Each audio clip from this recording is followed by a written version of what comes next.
Welcome to episode 48 of FTCE Seminar, a teacher certification podcast. I'm your host, Mercedes Musto. In today's episode, I'll be talking with Dr. Sudduth about something very important to me in education, and that's music. Dr. Sudduth has 26 years of experience in music education, and we're so glad to have you on today's podcast. Welcome on, Dr. Sudduth. Well, thank you very much, Mercedes. It's a pleasure to be here. I'd like to start with an article I read on LinkedIn by Polyvinyl about the significance of music for the youth. This article stated that 66% of people ages 18 to 34 consider music important in their lives. But it's not just for entertainment, but also for their personal well-being. One person from this article expressed the following sentiment. They said, "If there was no music, a part of me would be missing." You know, I asked you here today because I fundamentally agree with the statement that without music, something would be missing. To me, this is why music education is so important. And I think this is a great place to start, Dr. Sudduth. So let me ask you this. Let's talk a little bit about you growing up.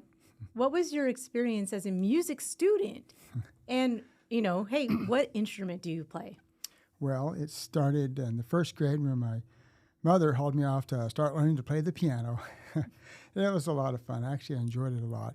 And then when I got into the schools in first and second grade, we had a band one time come by to play for the schools, and everybody was playing all the instruments. And then when we went back to our class, the teacher went down the row saying, "What do you want to play? And what do you want to play?" And they'd say trumpet, flute, drums, saxophone. And it got down to me because my last name is an S, and they set us in alphabetical order, and I was towards the end. It got to me, and I thought, no one said the trombone. So I said trombone, and that has made all the difference. Oh, that's so cool. Well, that brings me to, can you share some personal experiences with skill development? And what are the traits and daily habits of a successful musician? What do you do? Well, patience is one thing. It takes time. It's like growing a crop. It takes a while to do this.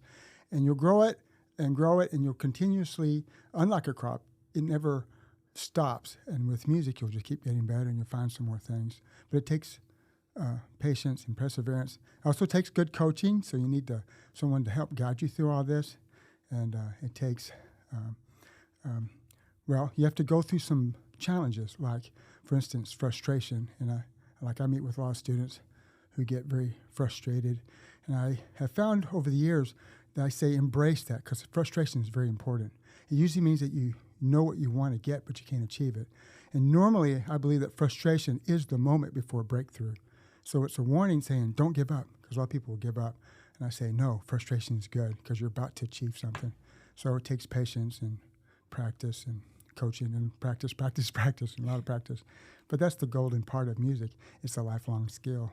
Oh, yeah, you mentioned coaching. So I'm going to take on to that.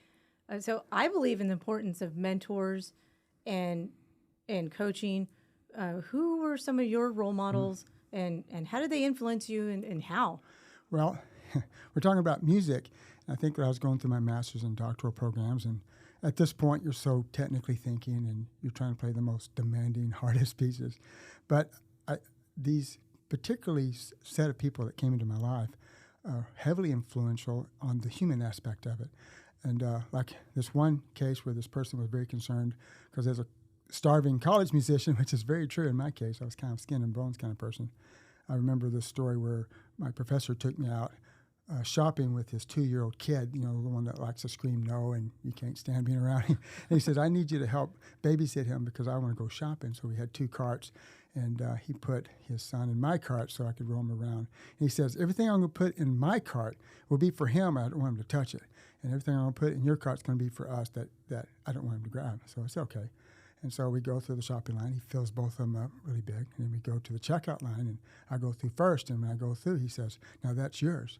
And I want you to start eating better and getting better and be healthier. And I need you to perform like that." And so he really taught me about caring and about my well-being is very important in the process of music. And so I started to incorporate that aspect that we need to be humans, we got to be people, and he showed a lot of love and comfort in doing that. And I never forgot that, and it had high impacts on my teaching since then. That really resonates with me because here we have on one side students who say music is the most important thing, and it's not just for entertainment, it's for their well-being. Mm-hmm. And then on the other side, we have the musician who, like yourself, is learning positive self-care. And so, maybe there's some reciprocal value there. Thank you for sharing that.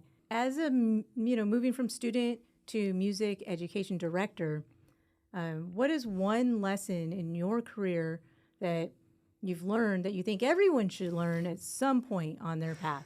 Well, if you're going to be successful, pretty much at anything, but specifically with music or music education, you're going to deal with a lot of people.